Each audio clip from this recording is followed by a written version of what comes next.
Welcome to Happy Hour, brought to you by Best Damn Bookkeeping. Explain the revenue on investment again one more time versus the ROI. So, like, I know I struggle with this all the time, but yeah. So revenue on investment just isn't a thing that would ever be worth calculating. It's just not useful because you don't. When you do $10,000 of work, you don't actually make $10,000. So, like, you can't compare. Let's say it cost you $2,000 to make that $10,000, and you'd say, "Oh, we 5x'd it." Or one that I see that marketing companies will often say because they're just interested in selling you shit. They'll say you can 10x your investment. So if you give us $1,000, we'll get you $10,000 of revenue. Well, when you make $10,000 of revenue, you really only make around $1,500, and that's like the minority of businesses are doing that well. Most make less than that. Because and then you still need to invest in trailers and trucks and everything even after that.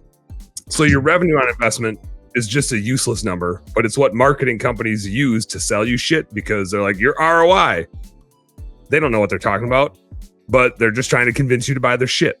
Your return on investment is the real calculation of, let's say you spent that $360 and you did $5,000 of revenue and your profit margin, not saying this is real for you, but let's say your profit margin is 10%.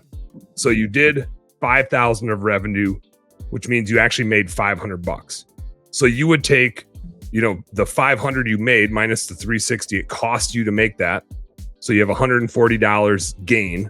So you take 140 divided by 360 to calculate your percentage return, which would be, I did that wrong, 140 divided by 360, which would be a 39% return. And you would look at that and say, fuck yeah.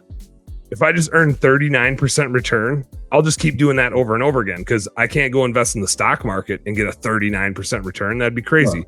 I can't go borrow money on any other loan with an interest rate, right? I get 5% from my savings account.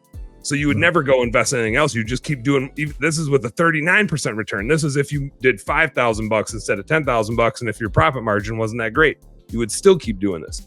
And so my point is you would want to look at it this way. You'd want to know, I get a 39% return when I do this, just with this mathematical example I'm doing, because then that's your gauge to say, should I keep doing this or should I invest in something else?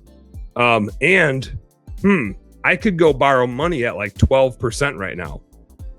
Maybe I'm strapped for cash, but if I know I can go generate a 39% return, why don't I go borrow money at 12% to go generate a 39% return? Yeah. Like, I'm just going to do that over and over and over again and make money with other people's money. Right. I mean, that's no brainer. You're never going to find, like a 39% return is ridiculous.